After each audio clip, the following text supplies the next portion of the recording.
Renu Sudhi, comedy artist സുധിച്ചേട്ടൻ്റെ അല്ലെങ്കിൽ സുധിയുടെ, കൊല്ലം സുധിയുടെ ഭാര്യ ഇപ്പോൾ വിധവയാണ്. കൊല്ലം സുധി വളരെ അകാലത്തിൽ മരണപ്പെടുകയുണ്ടായി. പക്ഷേ സുധിയേക്കാളും ഫേമസ് ആയി മാറിയിരിക്കുകയാണ് ഇന്നിപ്പോൾ രേണു സുധി. ഫേമസ് എന്ന് പറയാൻ പറ്റിയാൽ നമ്മൾ രണ്ട് രീതിയിൽ പറയുമല്ലോ, സൽപ്പേരും ദുഷ്പേരും. ആ ദുഷ്പേരിലേക്ക് രേണു സുധിയെ കൊണ്ട് എത്തിച്ചുകൊണ്ടിരിക്കുകയാണ് നമ്മുടെ സൈബർ ഇടം, സോഷ്യൽ മീഡിയ. രേണു സുധി എന്ത് തെറ്റാണ് ചെയ്തതെന്ന് രേണു സുധിക്ക് പോലും അറിയില്ല. അവരുടെ ഇഷ്ടമുള്ള രീതിയിൽ സിനിമയിൽ അഭിനയിക്കുന്നു, അല്ലെങ്കിൽ റീൽസിൽ അഭിനയിക്കുന്നു, അല്ലെങ്കിൽ ഷോർട്ട് ഫിലിമിൽ അഭിനയിക്കുന്നു. അവരാരെയും വന്ന് തെറി പറയുകയോ ചീത്ത പറയുകയോ മറ്റുള്ളവരുടെ പേഴ്സണൽ കാര്യങ്ങൾ ഇൻക്ലൂഡ് ചെയ്യുകയോ ചെയ്യുന്നില്ല.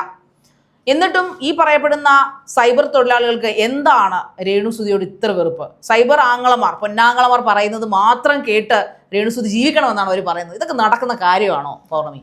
ശരിക്കും ശാരിക, ഇപ്പം നമ്മൾ പറയുമല്ലോ, ഇവർക്കൊന്നും വേറെ പണിയില്ലേ, അല്ലെങ്കിൽ മാധ്യമപ്രവർത്തകർക്ക് വാർത്താ ദാരിദ്ര്യമാണോ എന്നൊക്കെയുള്ള ചോദ്യങ്ങൾ വരുമല്ലോ. അപ്പോൾ നമ്മൾ സ്വാഭാവികമായിട്ടും ജേർണലിസ്റ്റുകൾ ചിന്തിക്കും, പിന്നെ എന്താണ് വാർത്ത, എന്താണ് റിപ്പോർട്ട് ചെയ്യേണ്ടത്? നാട്ടിൽ നടക്കുന്ന സംഭവങ്ങളാണല്ലോ നമ്മൾ റിപ്പോർട്ട് ചെയ്യേണ്ടത്. പക്ഷെ ശരിക്കുമുള്ള വാർത്താ ദാരിദ്ര്യം അല്ലെങ്കിൽ കണ്ടന്റ് ദാരിദ്ര്യം എന്ന് പറയുന്നത് നല്ല രീതിയിൽ അനുഭവിക്കുന്നവരാണ് ഈ വിഷയം എടുത്ത് ചെയ്യുന്നത്. കാരണം അങ്ങനെയാണ് എനിക്ക് മനസ്സിലായത്. മറ്റൊന്നുമല്ല, ഇപ്പോൾ ശാരിക സൂചിപ്പിച്ചു, ഇവരാരെയും ശല്യം ചെയ്യാനോ ആരുടെയും ജീവിതത്തിലേക്ക് ഇൻ്റർഫിയർ ചെയ്യാനോ പോകുന്നില്ല. അവരുടേതായ രീതിയിൽ അവർക്ക് കിട്ടുന്ന ഓഫറുകൾ അക്സെപ്റ്റ് ചെയ്തുകൊണ്ട് പണം വാങ്ങിക്കൊണ്ട് അവർ അഭിനയിക്കുന്നു, അല്ലെങ്കിൽ ഫോട്ടോഷൂട്ടുകൾ നടത്തുന്നു. അവരുടെ വഴിയെ അവർ പോകുന്നു ഒറ്റയ്ക്ക്. പക്ഷേ വെറുതെ പോകുന്ന അവരുടെ പിന്നാലെ പോയി അവരുടെ കണ്ടന്റ് ഇടുമ്പോൾ അവർക്കൊരു പ്രൊമോഷനാണ്, ഫ്രീ പ്രൊമോഷൻ. അത് ആ രീതിയിലായിരിക്കും മേ ബി അവരെടുക്കുന്നത്. അതുകൊണ്ട് തന്നെ ആയിരിക്കും അവരിത് ബാധിക്കാത്തത്. പക്ഷേ സ്റ്റിൽ ഇവരെ സംബന്ധിച്ചിടത്തോളം ഇങ്ങനെ പറയുമ്പോൾ മാത്രമേ 10 ആളുകൾ ശ്രദ്ധിക്കുള്ളൂ. അത് നമുക്കറിയാമല്ലോ. അതായത് ഒരാളുടെ നല്ല കാര്യങ്ങൾ പറഞ്ഞാൽ ഓക്കെ, അവർ നല്ല രീതിയിൽ പോകുന്നു, അവർ സ്വന്തമായി അധ്വാനിക്കുന്നു, ജോലി ചെയ്യുന്നു, അവരുടെ കുടുംബം നോക്കുന്നു, അല്ലെങ്കിൽ സുധിച്ചേട്ടനില്ലെങ്കിലും ആ ഒരു ബുദ്ധിമുട്ട് കുടുംബത്തിന് അറിയുന്നില്ല എന്ന് പറഞ്ഞാൽ 10 പേര് ശ്രദ്ധിക്കില്ല. പക്ഷേ രേണു സുധിയെ കണ്ടോ, അവരുടെ വസ്ത്രധാരണം കണ്ടോ, അവരിങ്ങനെയാണോ വേണ്ടത്? വിധവയായ സ്ത്രീകൾക്ക് ജോലിക്ക് പോകാൻ പറ്റില്ലേ? ഇങ്ങനെയുള്ള ജോലികളാണോ ചെയ്യുന്നത്?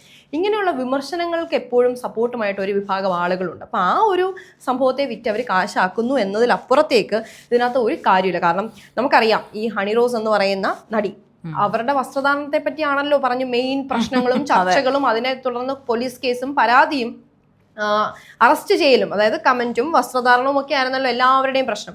പക്ഷേ അവരവരുടെ നിലപാടിൽ ഉറച്ചു നിന്നു, അവർക്ക് നീതി കിട്ടി. ഇപ്പോൾ ഒന്ന് പേടിക്കും, അവരുമായി ബന്ധപ്പെട്ട് ചുറ്റിപ്പറ്റി എന്തെങ്കിലും കാര്യങ്ങൾ പറയാൻ ആളുകൾ പേടിക്കും. പക്ഷേ ഇപ്പോൾ കിട്ടിയേക്കുന്ന അവരുടെ ടാർഗറ്റ് അല്ലെങ്കിൽ ഇര എന്ന് പറയുന്നത് ഈ രേണു സുധിയാണ്, അല്ലേ? അതെ, നമ്മുടെ നാട്ടുകാരെന്ന് പറഞ്ഞു കഴിഞ്ഞാൽ നോർമൽ നാട്ടുകാരല്ല, സൈബർ നാട്ടുകാർക്ക് വേറെ ഒരു പണിയും ഇല്ല, അല്ലെങ്കിൽ അവർക്ക് കണ്ടന്റ് ദാരിദ്ര്യമാണ്. ഇപ്പൊ തന്നെ അതിനെ അനുബന്ധിച്ച് പറയുന്ന വാർത്തകൾ ഒന്ന് പറയാനുള്ളത് സ്വപ്ന സുരേഷ് എന്ന് പറഞ്ഞ വ്യക്തി. സ്വപ്ന സുരേഷിനെ നമുക്കൊക്കെ അറിയാം. ഇവര് ചലച്ചിത്രത്തിൽ നിന്ന് അവാർഡ് നേടി, സിനിമയ്ക്ക് ക്രിട്ടിക്സ് അവാർഡ് നേടിയ നടിയൊന്നുമല്ല സ്വപ്ന സുരേഷ്. ആരാണ് സ്വപ്ന സുരേഷ്? പേര് കേൾക്കുമ്പോൾ തന്നെ നമ്മുടെ ഒരു മുഖത്തേക്ക് ഒരു രൂപം തെളിഞ്ഞു. ഞാൻ അവരെ പേഴ്സണൽ ഇന്റർവ്യൂ ചെയ്ത ഒരാളാണ്. പേഴ്സണൽ എന്ന നിലയിൽ അവർ തന്നെ കുറ്റങ്ങൾ സമ്മതിച്ചിട്ടുണ്ട്. അവർ പറഞ്ഞാൽ തെറ്റുകാരി അല്ലാതല്ല, പക്ഷേ കൂട്ടത്തിൽ വേറെ അതേ സ്വർണ്ണക്കടത്ത് കേസിലെ പ്രതിയായിരുന്നു ഈ സ്വപ്ന സുരേഷ് എന്ന് പറയുന്നത്. അവർ ഇപ്പോൾ ബാംഗ്ലൂർ സെറ്റിലായിരിക്കുകയാണ്. അവരൊരു കമന്റ് ഈ രേണു സുധിയെ കുറിച്ചിട്ടിരിക്കും. സത്യത്തിൽ ഞാൻ ഒരിക്കലും പൗർണമി അവരിൽ നിന്ന് അത് പ്രതീക്ഷിച്ചില്ല കേട്ടോ. ബിക്കോസ് അവർക്ക് കുറേയൊക്കെ മോഡേൺ ചിന്താഗതികളും, അവരുടെ ആത്മഹത്യയൊക്കെ വായിക്കുമ്പോൾ നമുക്ക് അങ്ങനെ തോന്നും, കുറേയൊക്കെ നല്ല ചിന്താഗതികളുള്ളൊരു വ്യക്തിയാണ്. ഈ പറയപ്പെടുന്ന കേസിൽ അവർ പെട്ടു, അത് അവരുടെ പേഴ്സണൽ ആയിട്ടുള്ള കാര്യമാണ്, അവർ സമ്മതിക്കുന്നുണ്ട്. അതൊരു കയ്യബദ്ധം പറ്റിപ്പോയെന്ന നിലയിൽ അവർ സമ്മതിക്കുന്നുണ്ട്. പക്ഷേ രേണു സുധിയെ കുറിച്ച് അവരുടെ പോസ്റ്റ് ഞാൻ കണ്ടതാണ്, പൗർണമി ശ്രദ്ധിച്ചിട്ടുണ്ടാവും. വിഷുവിന്റെ ആശംസകൾ പറഞ്ഞുകൊണ്ട് രേണു സുധി ഇങ്ങനെ കൈയൊക്കെ പിടിച്ച് ഒരു ചെറിയ ഫോട്ടോ ഇട്ടിരിക്കുന്നു. അവർ ഇച്ചിരി ജസ്റ്റ് വയറ് കാണിക്കുന്ന ഒരു ധാവണിയാണ് അവരുടെ വേഷം. ഞാനൊന്ന് ചോദിക്കട്ടെ, പണ്ട് നമ്മുടെയൊക്കെ അമ്മമാരും അമ്മൂമ്മമാരും പഴയ കാലത്ത് അമ്മമാരൊക്കെ മുണ്ടും ബ്ലൗസും ഉടുത്തോണ്ടാണ് നടന്നു പോയിക്കും നടവരമ്പത്തും പാടവരമ്പത്തും ഒക്കെ പോയിക്കൊണ്ടിരുന്നത്. ചിലവർ തോർത്തിടും, ചിലവർ തോർത്തിടത്തില്ല. ചിലവർ അന്നത്തെ പെൺകുട്ടികൾ പാവാടയും ബ്ലൗസും, പ്രത്യേകിച്ചും പട്ടുപാവാടയും ബ്ലൗസും ഇടുമ്പോൾ വലിയ പെൺകുട്ടികൾ ധാവണി പോലുള്ള ചെറിയ ഈ പറയപ്പെടുന്ന വയറ് കാണുന്ന തരത്തിലുള്ള ഡ്രസ്സുകളൊക്കെ ഇടുമായിരുന്നു. അത് ആ ഒരു ട്രഡീഷണൽ ഡ്രസ്സാണ് രേണു സുധി ഇട്ടിരിക്കുന്നത്. അല്ല, രേണു സുധി ബിക്കിനി ഇട്ടല്ലല്ലോ വിഷസ് ചെയ്തത്. പിന്നെ എന്തിനാണ് സ്വപ്ന സുരേഷിനെ പോലുള്ള ആൾക്കാർ പറഞ്ഞിരിക്കുന്നത്, നീ മാത്രമല്ല ഇച്ചിരി ബോധം കാണിക്കൂ, നീ മാത്രമല്ല ലോകത്ത് ഈ പറയപ്പെടുന്ന വിധവയായിരിക്കുന്നത്, നിനക്ക് മാത്രമല്ല വയറുള്ളത്, കൃഷ്ണന്റെ ആ ഒരു എന്താണ് അന്തസത്ത കളഞ്ഞു കുളിക്കരുത്, അല്ലെങ്കിൽ നിങ്ങൾ സംസ്കാരം കാണിക്കൂ എന്നൊക്കെ സ്വപ്ന സുരേഷ് ഘോര അതിനകത്ത് ഇംഗ്ലീഷിൽ കടുകട്ട് ഇംഗ്ലീഷിലൊക്കെ എഴുതി വെച്ചിരിക്കുന്നു. സത്യം പറഞ്ഞാൽ സ്വപ്ന സുരേഷ് ഇത്ര എഴുത്തുകാരിയായ ഒരു വ്യക്തി കൂടെയാണ്. അവർക്ക് ചിന്തിക്കാനുള്ള കഴിവില്ലെന്ന് ഞാൻ ഓർത്തുപോയി. എന്തിനാണ് അവരെ ഇങ്ങനെ ഘോഷിക്കുന്നത്? അവർ ഒരു തെറ്റും ചെയ്യാത്തൊരു സ്ത്രീ, പേഴ്സണലി ഒരു തെറ്റും ചെയ്യാത്തൊരു സ്ത്രീയാണ്. അവരുടെ പേരിൽ ക്രിമിനൽ റെക്കോർഡ്സ് ഒന്നും ഇല്ലെന്നാണ് എൻ്റെ ഒരു അറിവ് കേട്ടോ. അല്ലെങ്കിൽ ആരെങ്കിലും വന്ന് നമ്മുടെ ചാനൽ താരെ കമന്റ് ചെയ്തോണം. കാരണം എൻ്റെ അറിവിൽ ഞാൻ എങ്ങും രേണു സുധിക്ക് ഒരു ക്രിമിനൽ റെക്കോർഡ്സ് ഉണ്ടോ നമുക്കറിയില്ല. പിന്നെ ആരൊക്കെയാണ് വന്നിരുന്ന് രേണു സുധി അങ്ങ് വിമർശിക്കുവാണ് ഡ്രസ്സിന്റെ പേരിൽ. അതിന്റെ ഒരു മെയിൻ റീസൺ എനിക്ക് തോന്നിയിരിക്കുന്ന പൗർണമി, സിനിമ ഫീൽഡിലുള്ള അച്ഛന്മാരോ അമ്മമാരോ ഒക്കെ രേണു സുധിക്ക് ഉണ്ടായിരുന്നെങ്കിൽ ഒരു വിഷയമില്ല. കാരണം അവരുടെ മക്കൾക്കൊക്കെ ബിക്കിനിയിട്ട് ഗർഭം കാണിക്കാം.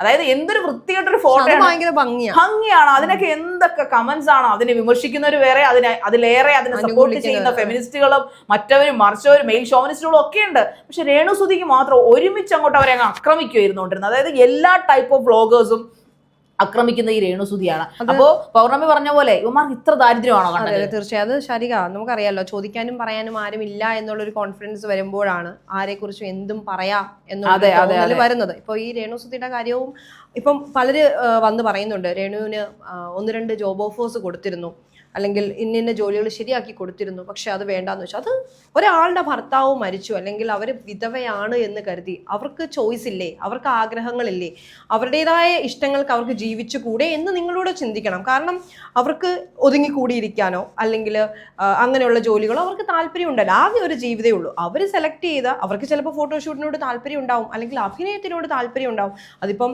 അവരുടെ ഹസ്ബൻഡ് ജീവിച്ചിരുന്നപ്പോൾ അവർക്ക് അതിൻ്റെ ആവശ്യമില്ലായിരുന്നു. കാരണം ഒരു രീതിയിൽ വരുമാനം കുടുംബത്തിലേക്ക് വരുന്നുണ്ടായിരുന്നു. പക്ഷെ ആ ഹസ്ബൻഡിന്റെ അഭാവത്തിൽ തീർച്ചയായിട്ടും അവർ ജോലിക്ക് പോകണം.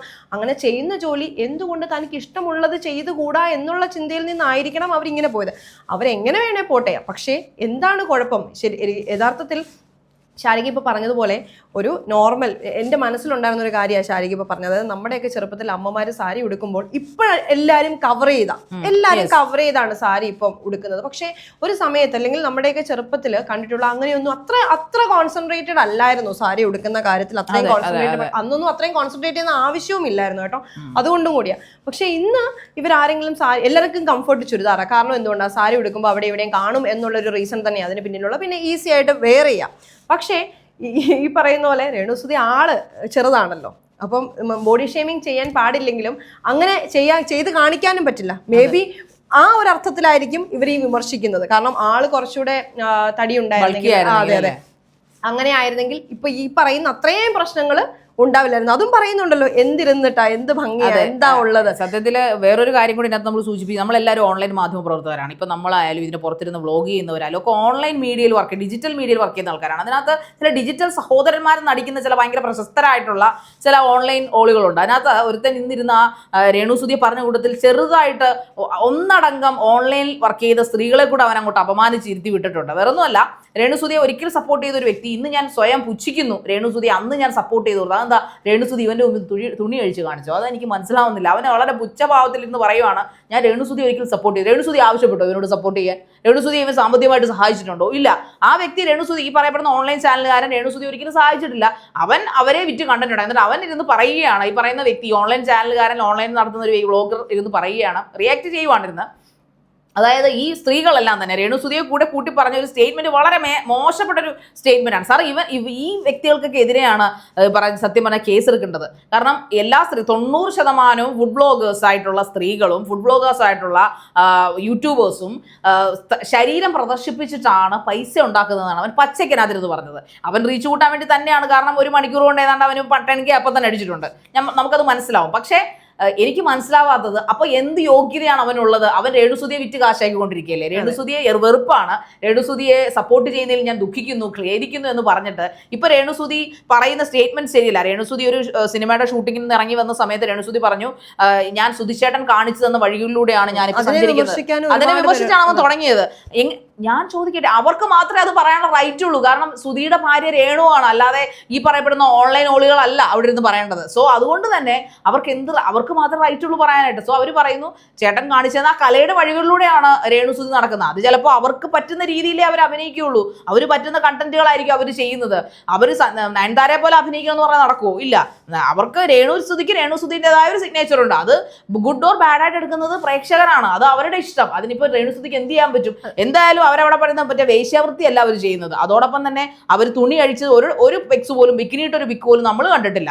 അവരിച്ചിരി അതിന് അനുയോജ്യമായിട്ടുള്ള കാര്യങ്ങൾ അവരതിനകത്ത് ചെയ്യുന്നുണ്ടെന്നല്ലാതെ എന്ത് തെറ്റാണ് അവർ ചെയ്യുന്നത്? ഈ പറയപ്പെടുന്ന സ്ത്രീകളുടെ കാര്യങ്ങളും പറഞ്ഞു, രേണുസുതിയുടെ കാര്യങ്ങളും പറഞ്ഞു കണ്ടന്റ് ഉണ്ടാക്കുന്ന ഓൺലൈൻ മാധ്യമ പ്രവർത്തകരാണ് സ്വയം ചിന്തിക്കേണ്ടത്. നിങ്ങൾക്ക് നാണമുണ്ടോ എന്നല്ലേ? തീർച്ചയായും. ശാരിക ഇപ്പോൾ പറഞ്ഞില്ലേ, അതായത് ഈ ഒരു കാര്യത്തിൽ ഇപ്പം രേണുസുതിയോട് ഇവർ ചോദിച്ചല്ലോ, ഇങ്ങനെയുള്ള വിമർശനങ്ങളെ പറ്റിയും ഒരുപാട് വരുന്ന ഒരു ചോദ്യം ചോദിച്ചപ്പോൾ അവരെന്ത് വേണേൽ പറഞ്ഞു വളരെ കൂളായിട്ടാണ് വളരെ കൂളായിട്ടാണ് വളരെ അത് കണ്ടപ്പോൾ ശരിക്കും എനിക്ക് കൊള്ളാലോ എന്ന് തോന്നി. ഒരു പ്രൊഫഷണൽ ആയെന്ന് തോന്നുന്നു. അതെ അതെ, അവര് ഭയങ്കര ശാന്തമായിട്ട് ഈവൻ വലിയ വലിയ സെലിബ്രിറ്റീസിന്റെ പുറത്തോ അല്ലെങ്കിൽ അങ്ങനെയുള്ള ആളുകളോട് ഒന്നും ഇത്തരം ചോദ്യങ്ങൾ എന്തും കയറി ചെന്ന് ചോദിക്കാം എന്നുള്ളൊരു സംഭവം ഇല്ലല്ലോ. പക്ഷെ ഇവരോട് ചോദിക്കുന്നതിനെല്ലാം ഇവർ വളരെ ശാന്തമായി അവിടെ നിന്ന് അവർ ഉത്തരം പറയുന്നുണ്ട്. കാരണം എനിക്ക് കംഫർട്ട് ആയിരുന്നു ആ ഡ്രസ്സ്, അതുകൊണ്ട് ഞാൻ ധരിച്ചു. എൻ്റെ കംഫർട്ട് തീരുമാനിക്കുന്ന മറ്റുള്ളവരല്ലോ. എനിക്ക് കംഫർട്ട് ആണെങ്കിൽ ഏത് ഡ്രസ്സും. സ്വാഭാവികമായിട്ടും മറ്റുള്ളവരും അല്ലെങ്കിൽ ഈ പറയുന്ന പ്രമുഖ നടി നമ്മളന്ന് പരാതി കൊടുത്ത് അതിനെപ്പറ്റിയൊക്കെ നമ്മൾ വിഷയം ചർച്ച ചെയ്തിട്ടുണ്ട്. അവരും എല്ലാവരും പറയുന്ന അവർക്ക് കംഫർട്ട്, അന്ന് അവരെ സപ്പോർട്ട് ചെയ്ത ആളുകൾ തന്നെയാണ് ഇന്ന് ഇവരെ വിമർശിച്ചുകൊണ്ടിരിക്കുന്നത്. അവർ നല്ല ക്ലിയർ ആയിട്ട് പറയുന്നുണ്ട്.